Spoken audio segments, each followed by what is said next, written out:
As for the Speaker and Deputy Speaker's procession,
Good morning, honorable members and all our guests. Can we observe a moment of silent prayer or meditation?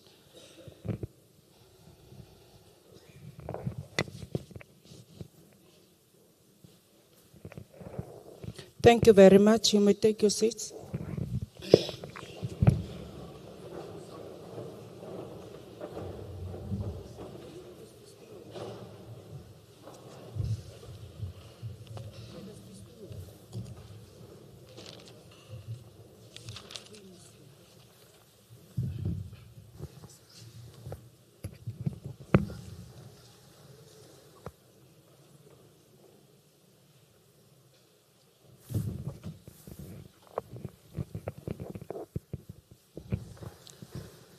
A warm welcome to you all, honorable members, to this House sitting. Let me take this opportunity in recognizing the attendance of our Honorable Deputy Speaker, Honorable Sharif Amini, the Leader of Government Business, Honorable Fass, the Leader of the Official Opposition, Honorable Fritz, all leaders of the different political parties in the legislature. Let me also welcome our Honorable Chief Whip, Honorable Dr. Shushu, as well as the Whippery in the legislature. Welcome Honorable Chair of Chairs, Honorable Miriam Kibi, Honorable Deputy Chair of Chairs, Honorable Donovan Dais, and all members of the Executive Council in attendance. Honorable members and all our guests, this is a formal House sitting. Ons het dit Dinsdag in 'n mate bietjie moeilik gevind om ons gaste te beheer. But it is important that we need to note that because of it's a formal House sitting, our guests are not allowed to participate in the proceeding of the House through clapping of hands, shouting. Ons weet soms raak ons bietjie excited, veral wanneer ons huissittings buite ons precinct in Kimberley het. So ons vra u samewerking asseblief. Also warm welcome to each and every one of you that are in attendance. Is koud, dis nat, maar nog steeds het die tyd uitgekoop om hier te wees, om deel te wees van ons besigheid vir vandag. Honorable members and all our guests also, can I request that we are putting our cell phones on silent? Van ons wat nog die klein foontjies het, wat nog nie op silent gesit kan word nie, sal ons ongelukkig moet vra om het liewer dan afsit, sodat ons nie enige onderbrekings het wanneer ons met ons besigheid vir die dag begin nie.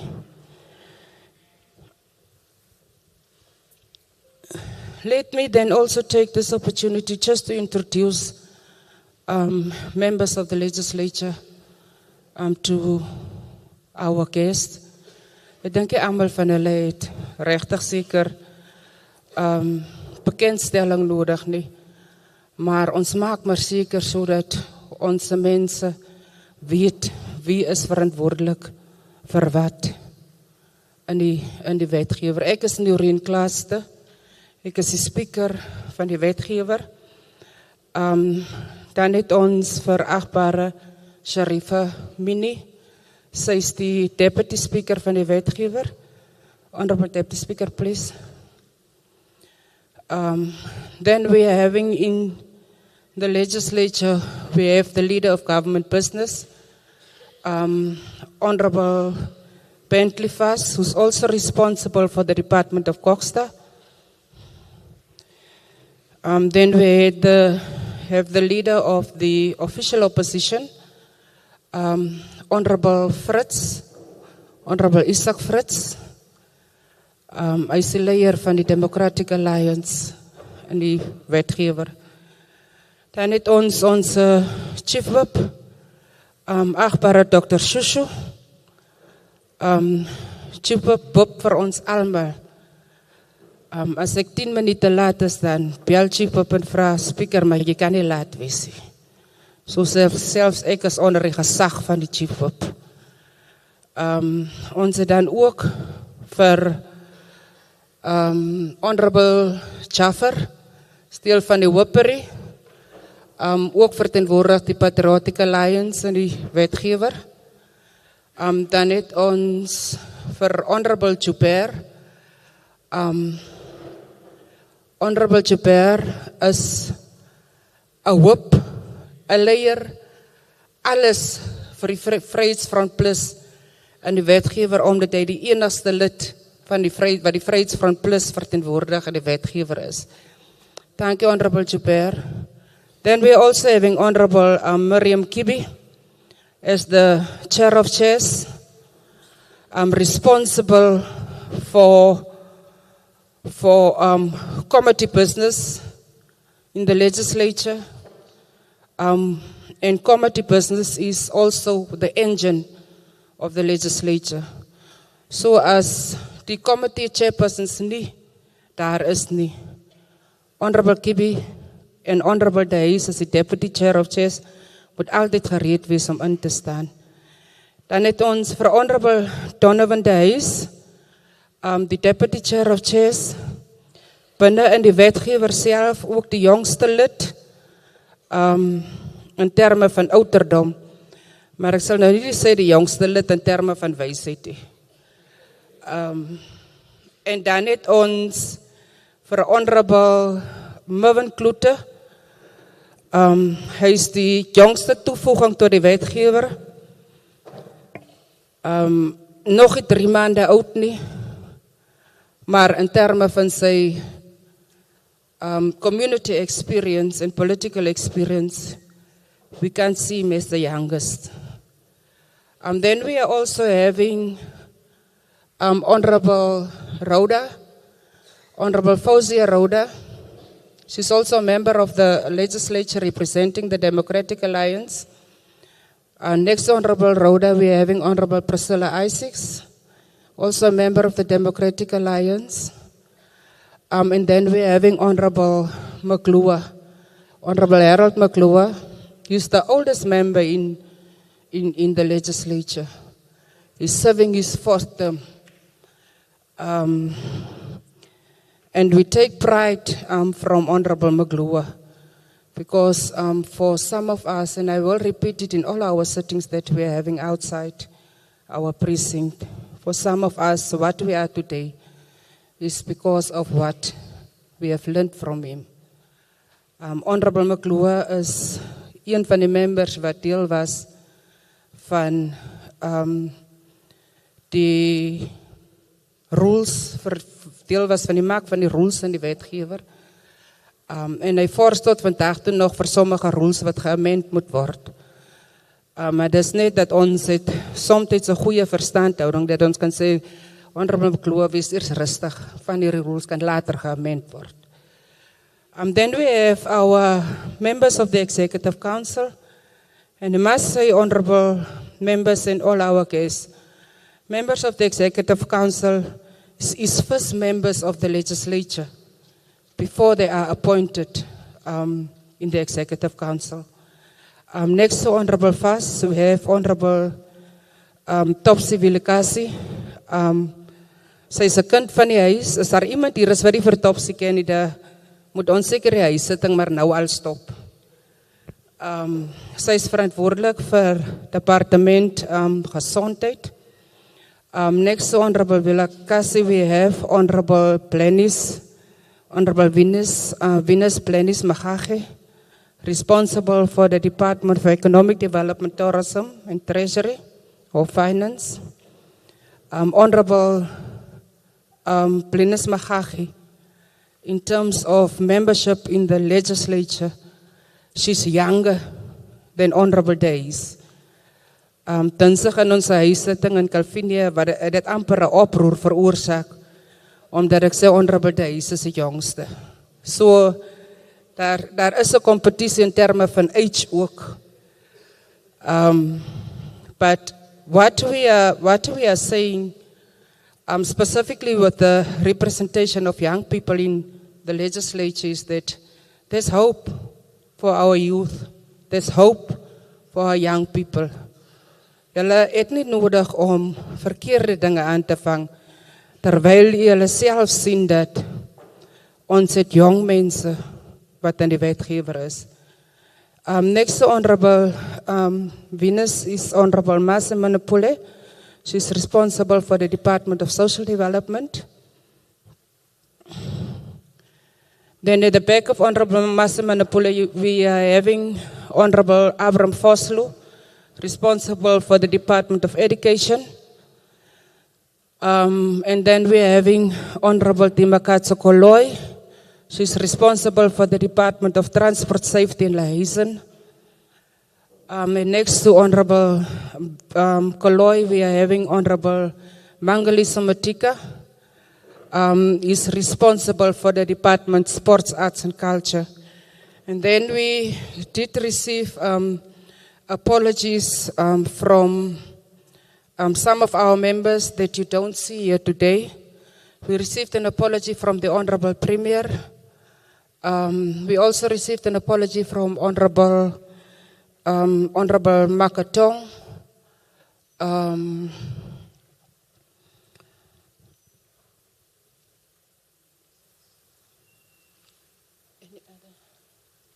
Those are the formal apologies that we received. And then also Honorable Provincial. So thank you very much. And now that I has introduced members of the legislature, we will then start with our business. Let me just verify whether if the Honorable Premier may be delegated any member to make any announcement in terms of Rule 121. Okay, there's no announcements or no member that has been delegated to make any announcements. Honorable members, in terms of Rule 121, the time limits for speeches are guided by Annexure 5 and currently stand at 40 minutes per budget speech. As members kan voor die 40 minute klaar maak, dan help dit ons mos nog vir die dag. Ons het dinsdag vir Honorable Fass en Honorable Manapule bietjie gedruk. Maar hulle het binne die 20 minute klaar gemaak. Presiding officers in terms of sub-rule 5 may upon a request by an MEC in the House allow additional time to a maximum of 10 minutes. Also, please note that the WOPRI has agreed to allocate to each political party 7 minutes to participate in the budget votes debates. Members, please note that we will not decide on the individual votes, but the individual votes will be considered after all votes have been debated.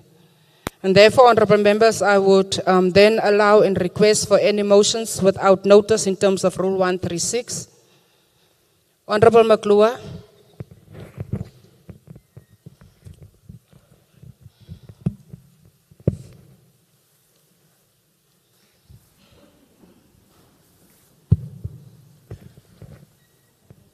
Thank you very much, Honourable Speaker. Honourable Speaker, I rise in terms of Rule 136 to move with a motion without notice that this House notes that our national soccer team, Bafana Bafana, has defeated South Korea.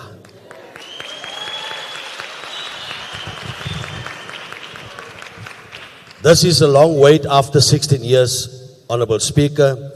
They have qualified for the FIFA World Cup and progress to the round 32 of this tournament. The group stage is done and dusted. Viva Bafana Bafana Viva. This marks the first time that South Africa has progressed to the second round of this tournament. This House further notes that the team has performed exceptionally well from the outset of the game this morning. And I also would like to thank Honourable Kluter for watching it with me. They have displayed this determination, discipline, and national pride. Therefore, Honourable Speaker, I move that this House congratulate Bafana Bafana, Coach Hugo Bros, the technical team and all players of the remarkable achievement and wishes them well for the remainder of the tournament. I so move. Thank you very much, Honourable McClure. Honourable members, the motion is before the House. Are there any objection to the motion? There's no objection to the motion, so this House then agree on the motion. Any other motions without notice in terms of Rule 136? There's no other motions.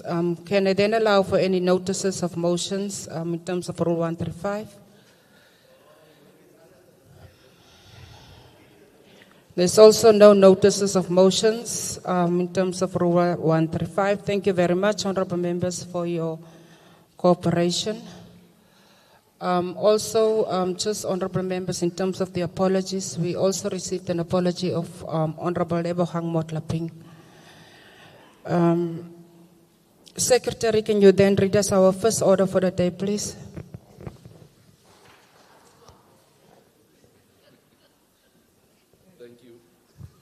Thank you, Honorable Speaker. The leader of government business was saying I must speak Afrikaans again today. I wanted to try closer. Unfortunately, Mr. Haas cannot assist. The first order for today is a committee report on the Northern Cape Appropriation Bill 2026 on Economic Development and Tourism, Vote 6, 2026-2027. Thank you. Thank you very much, Secretary. Honorable Chief of Betan, sa kasi giprat Mr. Hasa Afrikaans. Sige iya Afrikaans. Honorable members, the committee report has been published on the ATC. I will then call to the podium the chairperson of the Portfolio Committee on Economic Development and Tourism, Honorable Donovan Days, to present the committee report to this House. Thank you, Honorable Days.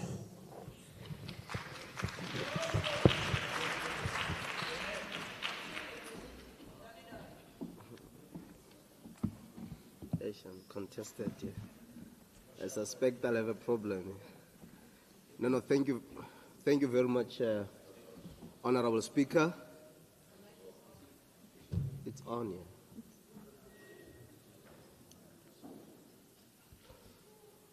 Is it fine? Thank you.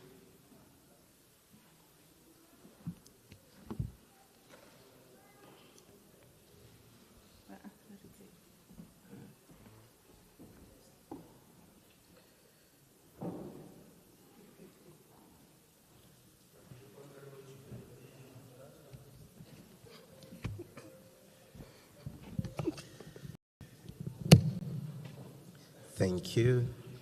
Thank you very much, Honorable Speaker, Honorable Deputy Speaker,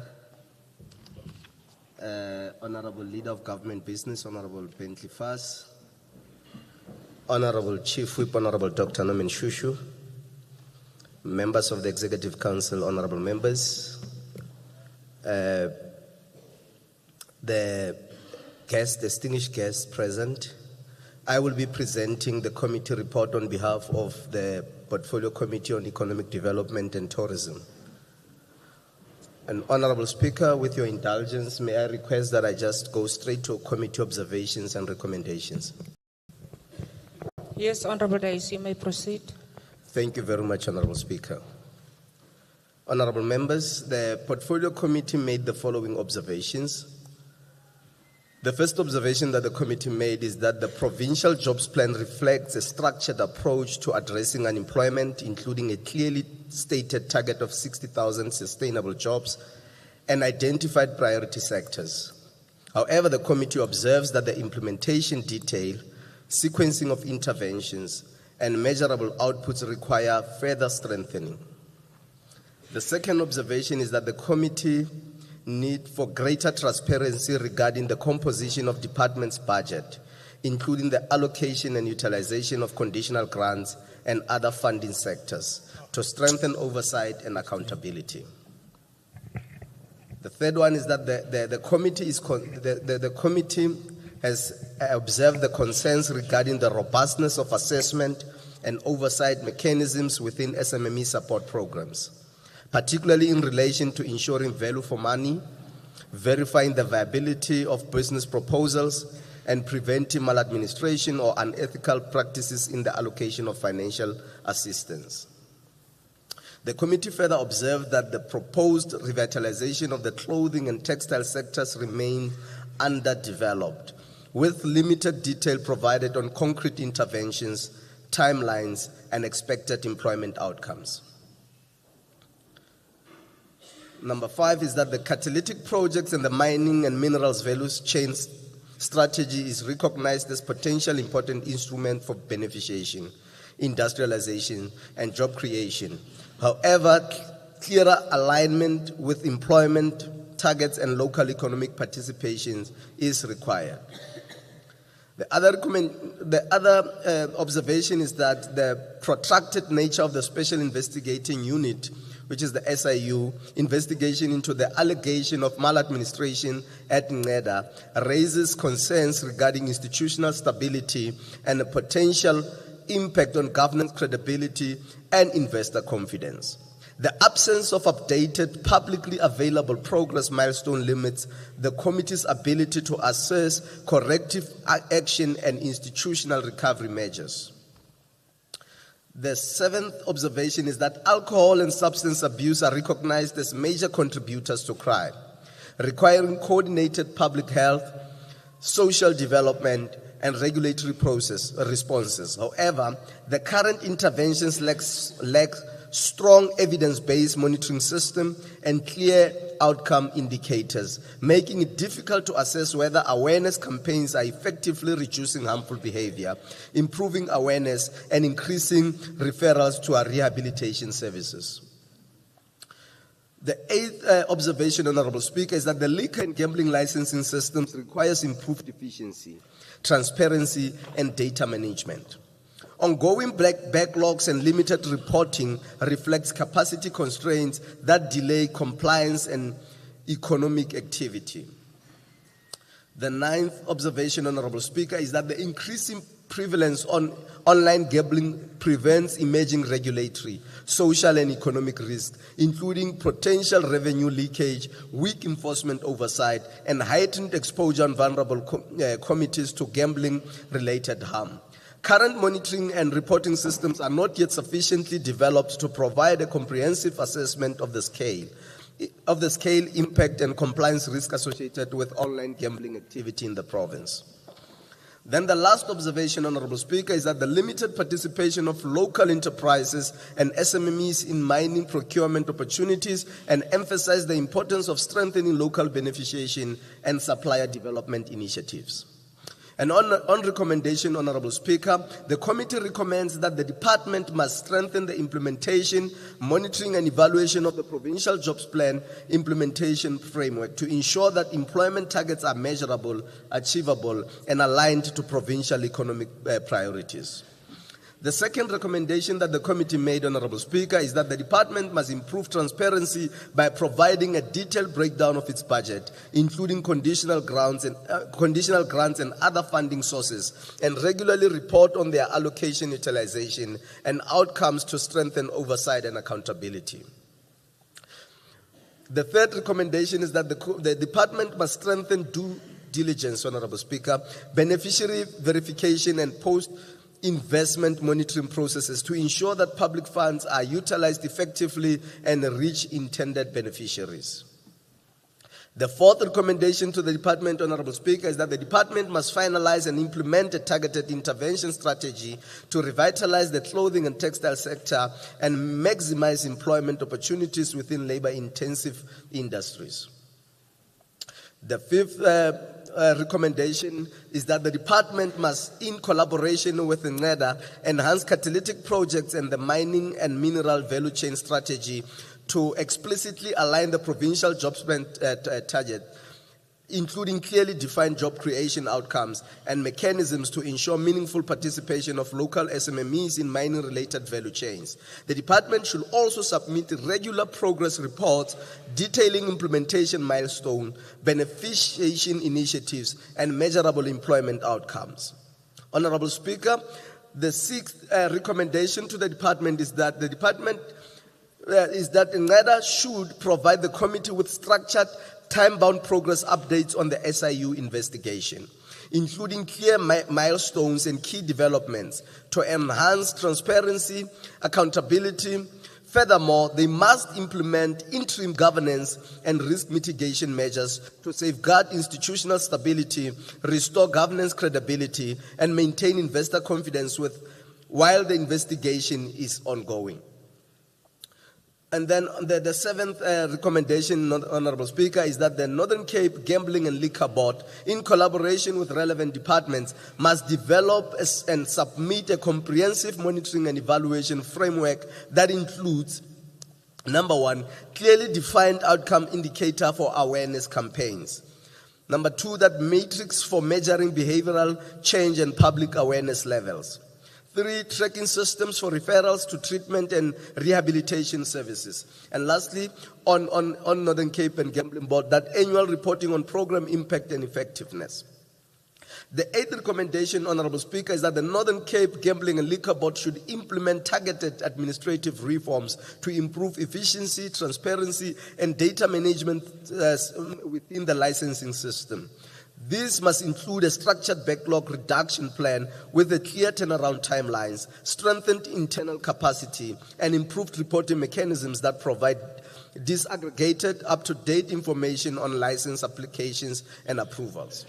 Then the ninth recommendation, Honorable Speaker, is that the Gambling and Liquor Board should strengthen regulation of online gambling through improved monitoring, auditing, and reporting systems, enhanced cooperation with regulators and law enforcement, and targeted measures to reduce social harm, with quarterly updates on implementation of this recommendation to the committee. Then the last recommendation, Honorable Speaker, is that the department must engage with mining houses and relevant stakeholders to promote increased local procurement and supplier development opportunities and report to the committee on the progress made in strengthening local participation in mining value chains. Honorable Speaker, this report is to be forwarded to the committee within 21 working days of tabling of this report in the House on the following issues. The department must submit a comprehensive implementation plan for the provincial jobs plan, including sector-specific targets, employment projections, performance indicators, financial human resources, intergovernmental relations, monitoring mechanisms, and progress achieved to date.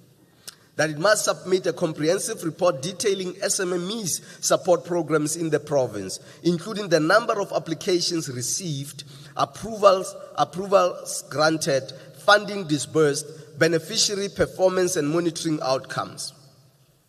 That the department must submit the implementation plan and associated timelines for the revitalization of the clothing and textile sector. The implementation plan should clearly indicate implementation timelines, measurable employment targets, and monitoring mechanism to enable proper oversight and assessment of progress. The Northern Cape Gambling and Liquor Board must submit regular progress report to the committee on measures taken to address backlogs and improve service delivery, ensuring that regulatory delays do not hinder compliance or economic participation. Honorable Speaker, the committee appreciates the presentation from the MEC, the Department of Economic Development and Tourism on NEDA and Northern Cape and Liquor Board. And in conclusion, Honorable Speaker, the Portfolio Committee on Economic Development and Tourism hereby tables this report to the House for consideration and adoption. I thank you.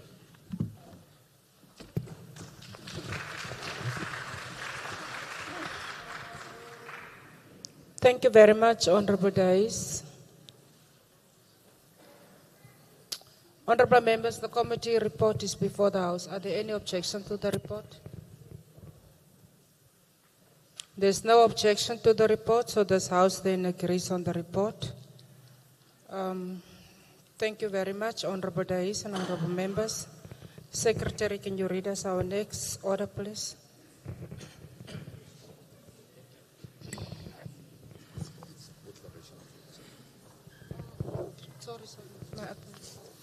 Before Secretary is going to read our next order, can we just have the declaration of vote from the different political parties? We will start with the Freedom Front Plus.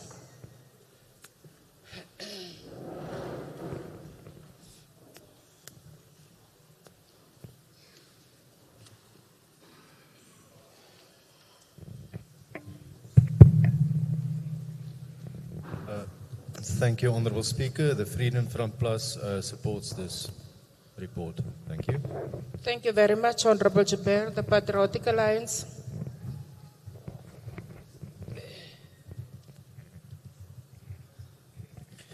Thank you, Honourable Speaker. The PA supports the report. Thank you, Honorable Jaffer. In the absence of the EFF, the Democratic Alliance.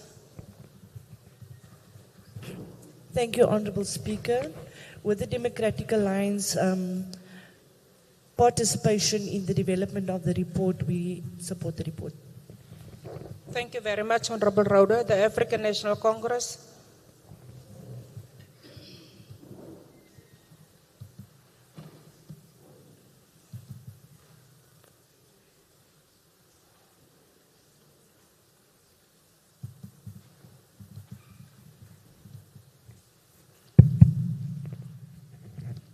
Thank you, Honourable Speaker.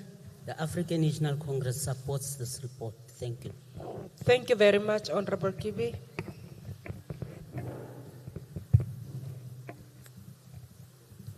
And thank you very much, Honorable members, for your declaration of vote in terms of Rule 156. Secretary, can you now read us our next order, please? Thank you, Honorable Speaker. The next order is a debate, Budget Vote 6, Economic Development and Tourism 2026-2027. Thank you very much, Secretary. Honorable members, allow me then to call on MEC Blenis Magage to present the Budget Vote, Vote 6, Economic Development and Tourism, 2026-2027 to this House. Honorable Blenis, you can take the podium just a moment. Can we allow the officials of the department just to take their seats in front?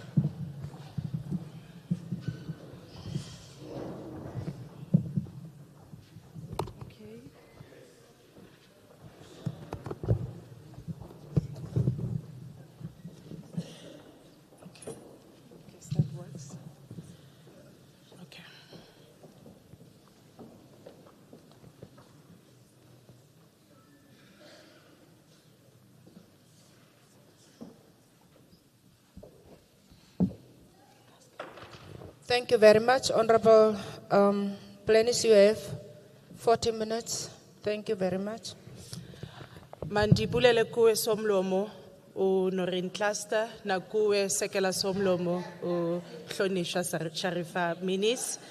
Ndibulise inkulumbuso yephondo uGqirha Dr. Zamani Sol in his absentia, amalungu ebhunga lesiqeba, inkokheli yeqela eliphikisayo elisemthethweni Dr. Isaac Fritz, members of the Provincial Legislature, indlu yenkosi zemveli, government officials, members of the media,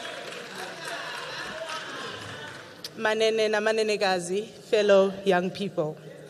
Honorable Speaker, before I proceed with this budget vote, allow me to congratulate Bafana Bafana on their inspiring performance at the FIFA World Cup and for making it to round 32. They have represented South Africa with courage, discipline, and immense pride, reminding us that when we are united behind a common purpose, we can compete with the very best in the world. In the famous words of our President Cyril Ramaphosa, "Basebenzile abafana." Let us continue supporting them, all of us, all in kaofela. As we table Budget Vote 6, we do so during a month of profound significance in our nation's history. This year marks 50 years since June 16, 1976 uprisings, when young South Africans stood against injustice and demanded a future defined by dignity, opportunity, and freedom. As we honor their courage, we must ask ourselves, what would the youth of 1976 expect from us today? They would expect a country where freedom extends beyond political rights to economic and social opportunity, where young people can access jobs, skills, entrepreneurship, and meaningful stake in the economy. The challenges facing today's generation are different, but they're no less urgent. Unemployment, poverty, inequality, and exclusion continue to deny many young people the opportunity they deserve. For too many, the question is not whether they are free, but whether that freedom can translate into a livelihood and a better future. Our responsibility is therefore clear: to ensure that the promise of democracy is matched by economic participation and opportunity. Economic growth is not simply a policy objective, it is a social imperative. It is through investment, enterprise development, industrialization, skills development, and job creation that we give practical meaning to the freedoms won by previous generations. This budget is more than a financial allocation. It is a statement of intent. It reflects our commitment to building an economy that creates opportunities, unlocks the potential of our people, and ensures that the youth of the Northern Cape can participate meaningfully in shaping their future. Honorable Speaker, our local aspirations are closely linked to global economic realities. The period under review was marked by heightened geopolitical tensions, particularly in the Middle East, which disrupted global supply chains and energy markets, contributing to rising fuel costs and renewed inflationary pressures. These developments have placed additional strain on developing economies such as South Africa, where higher transport, logistics, and energy costs impact government finances, businesses, and households alike. Despite these challenges, the global economy demonstrated resilience. According to the International Monetary Fund, emerging and developing economies recorded growth of 4.4% during the year under review. At the national level, South Africa's economy reached approximately 7.66 trillion with real GDP growth of 0.5%. Against this backdrop, the Northern Cape economy grew to an estimated 173.5 billion in 2024. Although the province recorded marginal real growth of negative 0.1%, this reflects underlying resilience and continued progress towards our long-term objective of becoming a 200 billion economy by 2029. Honorable Speaker, inflationary pressures continue to affect households across the country. Statistics South Africa reports that national inflation increased from 3.1% in March to 4% in April 2026, driven largely by fuel price increases. While the Northern Cape inflation rate of 3.4% remains below the national average, households continue to face rising costs. Electricity and fuel prices increased by 9.7%, meat prices increased by 8.2%, and fuel prices by 12.9% over the past year, including a sharp 19.1% increase in a single month. These are not just statistics. In a province where vast distances make transport a necessity, rising fuel costs increase the cost of living, place pressure on family budgets and threaten the sustainability of many small businesses that form the backbone of our local economic activity. Honorable Speaker, our ultimate objective remains the creation of sustainable employment, the restoration of dignity and elimination of poverty. In the first quarter of 2026, the Northern Cape recorded an official unemployment rate of 30.4%. While this represents 0.9 percentage point improvement over the past year and remains 2.3 percentage points below the national average, we cannot be satisfied while so many of our people, particularly young people, remain excluded from economic participation. While mining continued to anchor employment growth, creating 4,000 net jobs, during the period under review, losses in wholesale and retail trade, as well as community and social services, reinforce the urgency of diversifying our economy. It is against this backdrop that the province developed the Northern Cape Jobs Plan and a bold, practical roadmap to create 60,000 sustainable jobs by 2029-30 financial year through stronger partnership between government, business, labor, and development institutions. This vision has already gained significant momentum. In April 2026, the Northern Cape Investment and Jobs Conference secured 105.3 billion in investment pledges, reaffirming confidence in the Northern Cape as a destination for investment, industrialization, and sustainable development. The task before us now is to convert these commitments into real projects, real enterprise, and real jobs. Implementation of the jobs plan will be driven through the Northern Cape Investment Council, supported by NEDA and Invest SA One-Stop Shop, with the department monitoring investment flows, project implementation, and employment outcomes. Priority will be placed on high-impact sectors such as renewable energy, mining, mineral beneficiation, agro-processing, and tourism, supported by investment in infrastructure, skills development, and industrial capacity. The plan also places SMMEs at the center of this work through improved access to finance and supplier development and local procurement opportunities. Honourable members, the launch of the Provincial Invest SA One-Stop Shop further strengthens this agenda by improving the ease of doing business, reducing regulatory bottlenecks, and accelerating the implementation of investment projects. As we build a growing, inclusive, and resilient economy, the department will continue to advance the priorities of the medium-term development plan through accelerated industrialization, investment in economic and social infrastructure, support for labor-intensive sectors, and the advancement of the just energy transition. Our responsibility is to ensure that the investment does not remain on paper, but becomes work, income, enterprise development, and lasting opportunity for the people of the Northern Cape. Honourable Speaker, enterprise development remains central to building an inclusive, job-creating and transformed Northern Cape economy. Through targeted financing, business support, skills development and market access interventions, the department continues to widen economic participation and support emerging enterprises across the province. During the year under review, the department transferred 12 million to recapitalize the blended finance fund implemented in partnership with the National Empowerment Fund. In the 2025-26 financial year, 4 enterprises received funding totaling 4.8 million, contributing to the creation and sustenance of 359 jobs.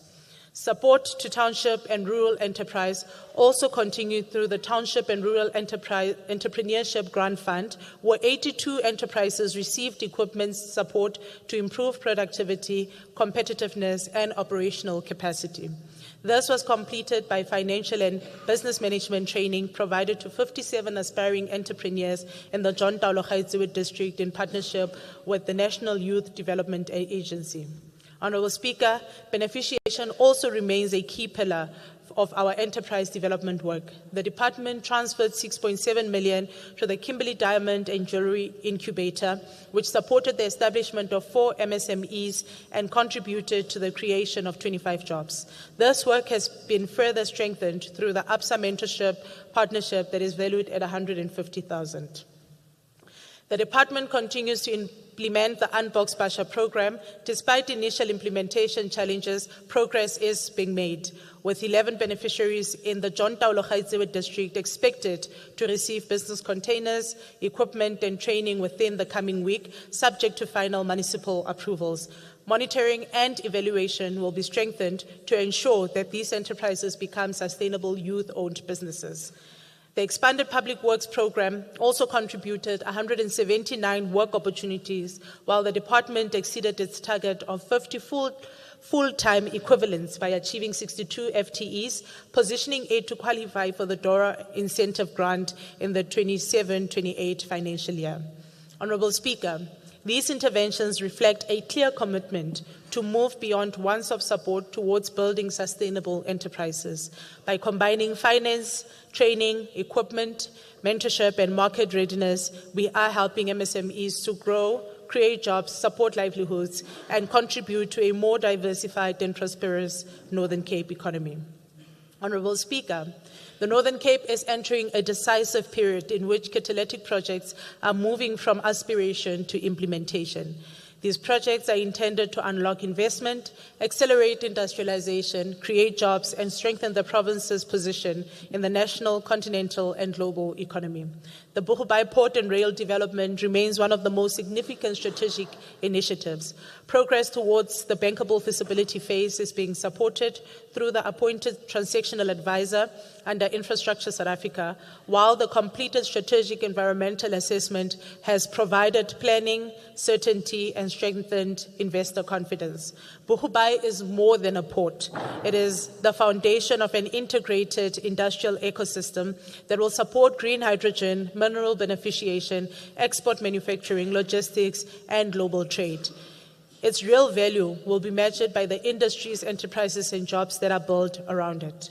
In advancing beneficiation, the province is positioning the Northern Cape as a hub for processing, cutting, polishing, and manufacturing of products from tiger's eye, rose quartz, semi-precious stones, and other strategic minerals. This work is aimed at ensuring that our resources are no longer exported only in raw form, while communities remain excluded from the value created. To give practical effect to this, we are establishing a beneficiation incubator that will train young people while supporting the formalization of artisanal and craft miners. The first cohort will consist of 50 beneficiaries, with the program set to scale up and create opportunities for up to 300 young people across the province. This intervention directly confronts the resource curse by adding value locally, strengthening enterprise development, and supporting craft miners to transition into compliant, emerging small-scale mining operators. In this way, the people closest to these resources become active participants and beneficiaries in the mainstream economy. The Uppington Solar Park and Phase 2 of the Uppington Industrial Park remain central to our industrialization strategy. Together, they create opportunities in the renewable energy, manufacturing, and downstream industries, while strengthening Uppington's role as a strategic logistics and investment hub for Southern Africa. This renewable energy agenda will be accelerated through initiatives such as Noxobi, with a strong focus on enabling local enterprises to participate meaningfully in the renewable energy value chain. The department will also support the integration of small-scale embedded generation and independent power producer initiatives across all district municipalities, ensuring that the benefits of the green economy are localized, inclusive, and linked to enterprise development and job creation. During the 2025-26 financial year, 10 MSMEs from the ZF Mgao district successfully completed PV green card training and assessment. To date, 60 MSMEs in the province hold PV green card certification, with 35 currently enrolled as incubatees under the Noxobi program.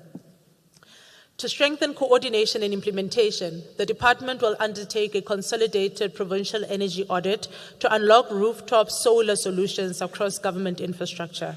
This will contribute to energy security, sustainability, and long-term cost saving for the provincial government.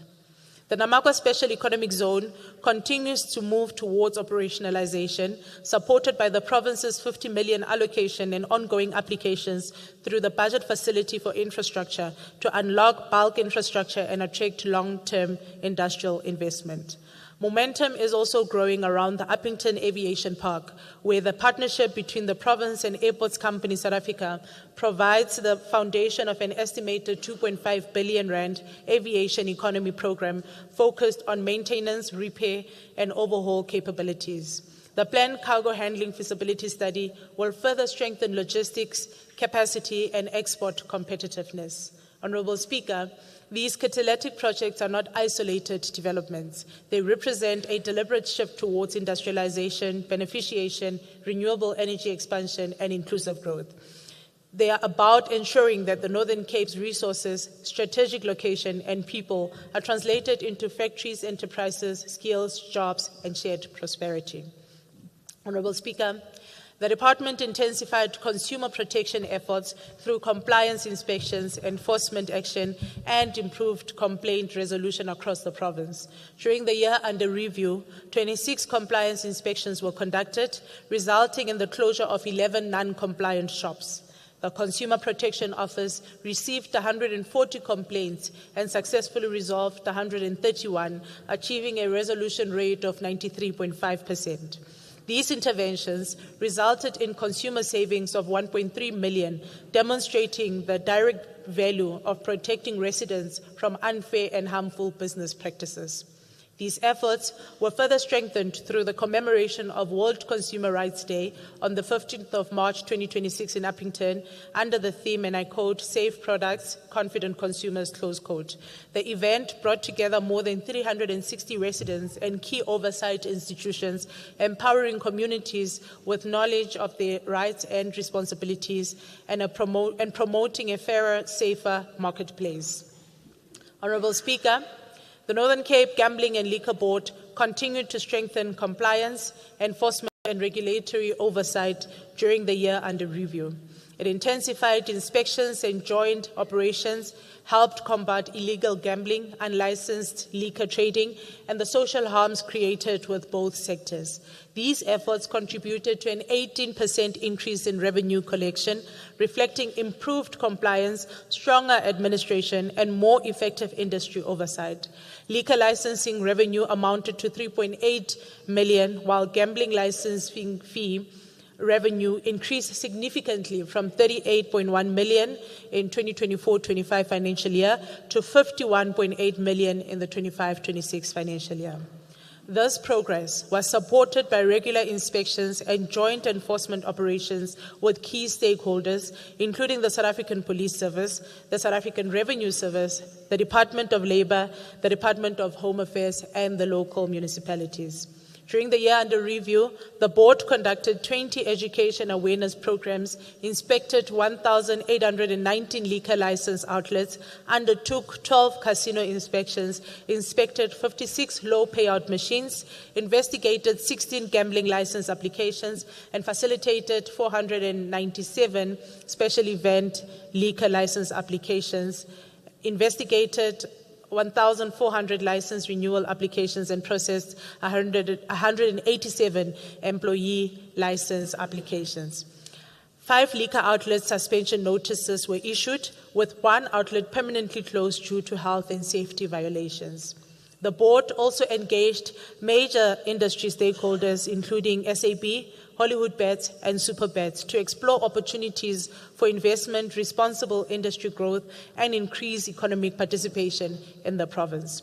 Honorable Speaker, these achievements demonstrate the entity's commitment to building a well-regulated gambling and liquor environment that supports economic activity while protecting communities from illegal operation, harmful practices, and non-compliance. Honorable Speaker, the department continues to advance digital transformation by expanding connectivity, strengthening digital infrastructure, and equipping communities with the skills required to participate in the digital economy. Through SA Connect, implemented by Broadband Infraco, 324 of the 1,000 targeted sites across the Northern Cape were successfully connected. In addition, a Wi-Fi hotspot was established within the Dikgatlong Community Network in Batley West through a donation from the Afrovation Foundation. These interventions support strategic integrated Project 22 on digital infrastructure and contribute to bridging the digital divide in our communities. During the 2025-26 financial year, the department implemented key e-skills and digital innovation initiatives, including the annual IT Web Security Summit, Hackathon, and VAC Work Program in partnership with the Solplaatje University. The VEC work program hosted in Dar created opportunities for young people to gain practical digital and workplace skills. The department also supported the 10th anniversary of Telkom Future Makers program through the Future Makers Hackathon in Uppington. In addition, an introductory artificial intelligence program for MSMEs was hosted at the SMME village in Khalishiwe, strengthening innovation, entrepreneurship, and digital competitiveness among small enterprises in the province. Honorable Speaker, the Provincial Executive Council has adopted a focused approach to leveraging strategic tourism and economic events as catalysts for destination promotion, economic diversification, and local economic development. The province's flagship events portfolio includes the Diamonds Endurance Jazz Festival, the Diamonds Endurance Kimberley Big Hole Marathon, the Kimberley Diamond Cup, the Wilderklaver Absa Sports Festival, and the Yondahar Piers Carnival. Through the department's visitor tracking system, economic impact assessment confirmed the value of these events, with the Wilderklaver Festival alone generating an economic impact of 247 million and sustaining 504 jobs. The Northern Cape continues to strengthen its position as the home of African skateboarding through the Kimberley Diamond Cup program. During the year under review, 12 KDC events were hosted nationally, engaging more than 800 young people through coaching, competition, and development programs. Participants earned more than 800,000 in prize money, while the event generated destination marketing exposure value of over 1 million and reached an audience exceeding 30 million people. The Department of Economic Development and Tourism is proud to announce an exciting international partnership between Diamonds Endurance Kimberley Diamond Cup and CADO, which will further elevate the Northern Cape's position as a global hub for youth culture, creativity, and action sports. On the 1st of August 2026, Kimberley will host the national stage of CADO program, creating an additional international platform for participants of the Kimberley Diamond Cup to showcase their talents beyond our borders. This partnership represents a unique opportunity for young people from our province to gain exposure to international audience and industry networks. Working together with the Department of Sports and Arts and Culture, we will deliver a multidisciplinary event encompassing 3 exciting disciplines: skateboarding, graffiti art, and DJing. Through this collaboration, we continue to demonstrate the power of sports, arts, and culture as vehicles of youth development, social cohesion, and economic participation.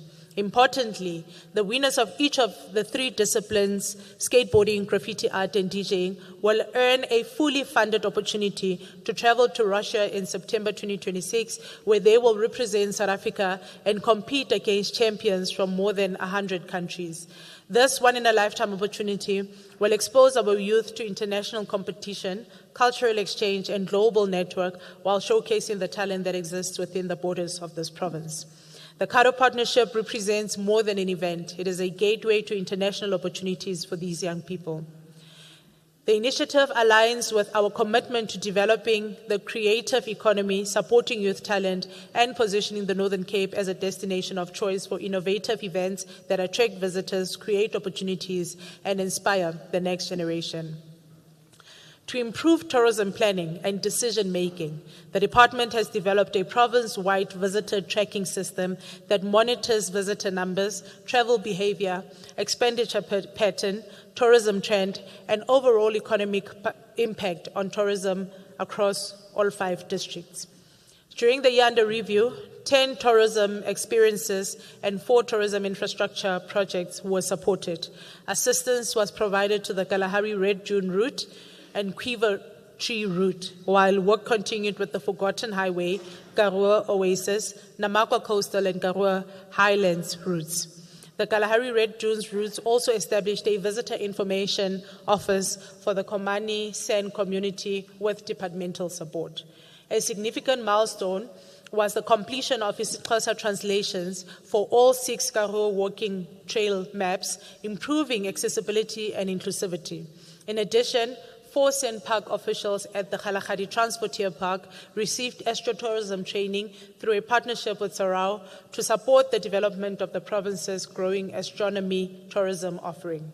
In 2026-27, The department will continue supporting tourism enterprises, expand the virtual tourism incubator program, and provide artificial intelligence training to tourism businesses to improve management, market access, and long-term sustainability.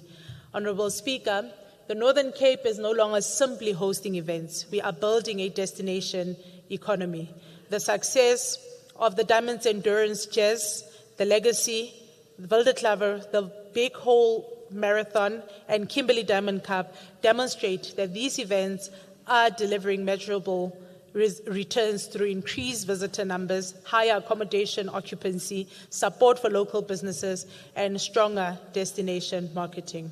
Honorable Speaker, the budget tabled today is aimed at strengthening governance, driving economic transformation, and creating an environment that supports investment, enterprise development, and job creation. For the 2026-27 financial year, the department has been allocated 446.983 million to advance the province's industrialization priorities, support SMMEs, strengthen enterprise support programs, and promote inclusive growth for our economy. The allocations are as follows. Program 1, Administration. A budget of 98 million has been allocated to the administration unit, representing an increase of 8.3 million from the previous financial year. This funding is designated to provide strategic leadership, management, oversight, and support to entities within the department, as well as to facilitate the achievement of higher economic growth, improved levels of unemployment, and quality of life by rendering administrative support to the implementing arm of the department. Honorable Speaker, Program 2 plays a vital role in strengthening the provincial enterprise development ecosystem by providing financial and non-financial support to MSMEs across the province. For the 26-27 financial year, an amount of 69 million has been allocated to this program. This funding will enable the department to expand support to small businesses, strengthen partnerships with key stakeholders, including municipalities, and improve coordination to fast-track permits and reduce regulatory barriers facing MSMEs. Through this program, we seek to create a more enabling environment for enterprise growth, local economic development, and sustainable job creation across the province. Honorable Speaker, Program 3 has been allocated 167.3 million, which is responsible for trade and sector development for this financial year, which is an increase of 96.4 million from the previous year. This significant increase reflects our commitment to stimulating economic growth through sector development, industrialization, trade promotion, and attraction of both domestic and foreign investments. This allocation is aligned with the Economic Action Plan and Country Investment Strategy, which seeks to position the Northern Cape as a competitive investment and trade destination while advancing sustainable development and job creation. Of this amount, 127.8 million will be transferred to the Northern Cape Economic Development Agency, an increase of 80.7 million from the 25-26 financial year. This funding will support investment promotion, tourism development, investor retention, and the operation of the newly launched Invest SA One-Stop Shop, which is aimed at improving the ease of doing business in the province. Program 4, Consumer Protection and Business Regulation, it has been allocated 48.6 million of the 26-27 financial year, representing an increase of 5.19 million from the previous financial year, and of the total allocation, 33.3 million has been budgeted for the Northern Cape Gambling and Liquor Board. This funding will support the department's efforts to remove barriers that inhibit business development, strengthen regulatory compliance, and intensify consumer protection education initiatives aimed at protecting residents from the use and distribution of illicit and contaminated products within the province. Honorable Speaker, Program 5, which is responsible for economic planning and plays a critical role in supporting transformation, diversification, and growth of the provincial economy through integrated development planning, innovation, and evidence-based research. For the 26-27 financial year, an amount of 19.2 million has been allocated to this program. This allocation will strengthen research and policy development aimed at improving economic planning in the province, with a particular focus on expanding access to finance and market opportunities for small enterprises. The program will also address challenges related to credit access and financial inclusion in line with the MSMEs and cooperative funding policy gazetted in February 2025. These efforts are intended to promote enterprise sustainability, inclusive growth, and meaningful economic participation and transformation. In addition, the allocation will support the advancement of Fourth Industrial Revolution and Industry 4.0 as key enablers of a modern, knowledge-based economy. Through this work, the department seeks to position young people, young entrepreneurs, and emerging enterprises to participate meaningfully in the digital economy and benefit from opportunities it presents. For the 2026-27 financial year, the tourism program has been allocated 44.7 million, an increase of 6.8 million from the previous financial year. This funding will support tourism growth, destination marketing, tourist route development, astrotourism, and promotion of the province's heritage and world-class tourism assets. Our objective remains to position the Northern Cape as a competitive and preferred destination for adventure, nature, and heritage tourism. A total of 2.2 million has been allocated to support 8 tourism experience initiatives, including tourism route development, the establishment of Griqua Heritage Trail in Griqua Town, upgrades of the South African Astronomical Observatory Center, Visitor Center, and the printing of maps for the 9 Karoo walking trails. In addition, 1.38 million has been allocated to the 3 tourism infrastructure projects focused on heritage tourism development. These include upgrades of the Hull Street Theatre, support for the repositioning of the McGregor Museum, and the development of a tourism precinct concept for the Big Hole on the Balfontein side. Honourable Speaker, budgets are not ultimately measured by the figures as they contain, but by the lives that they change. The true measure of this budget vote will be whether more young people find work, more businesses succeed, more communities grow, and more families can look to a future with confidence. The Northern Cape possesses extraordinary potential. Our natural resources, renewable energy assets, strategic location, tourism offering, and above all, our people provide a strong foundation for growth. Our task is to convert that potential into jobs, investment, opportunity, and shared prosperity. Let us therefore move forward with urgency, purpose, and confidence. Confident in our people, confident in the future of our province, and confident that through partnerships, innovation, and hard work, we can build an economy that works for all.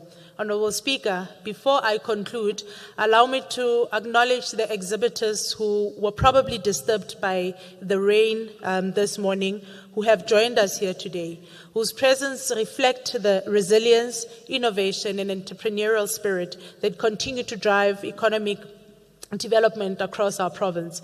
Their participation demonstrates the impact that targeted support, market access, and partnership can have in helping local enterprises grow and compete. Amongst them is Ms. Noncedo Miriam Siekwe, the owner of Karoo Travel Dimensions and the provincial chairperson of Women in Tourism in the Northern Cape, whose journey from establishing a tourism business during the 2010 FIFA World Cup to becoming a nationally recognized award-winning entrepreneur illustrates what is possible when determination is matched by opportunity and by support.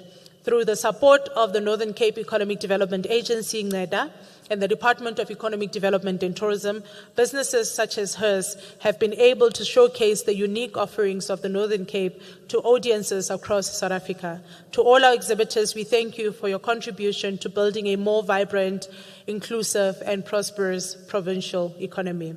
As I close, Honourable Speaker, allow me to express my sincere appreciation to the African National Congress for entrusting me with this responsibility, to the Premier and my colleagues in the Provincial Executive Council for their leadership and support, and to the head of the department, Mr. Tami Mabija, management, officials, and entities of the Department of Economic Development and Tourism for their dedication to advancing our mandate. I also wish to thank my family for their unwavering support and understanding, and the people of the Northern Cape for the trust that they continue to place in us. Honorable Speaker, I also wish to thank the ministry that is led by Ms. Sharon Plakis for their continued support in the late nights that they spent in the office.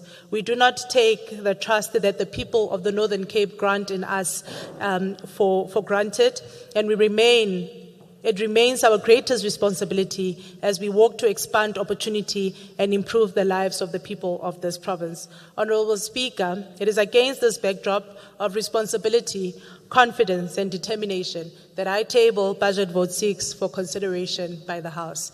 Ke a leboga.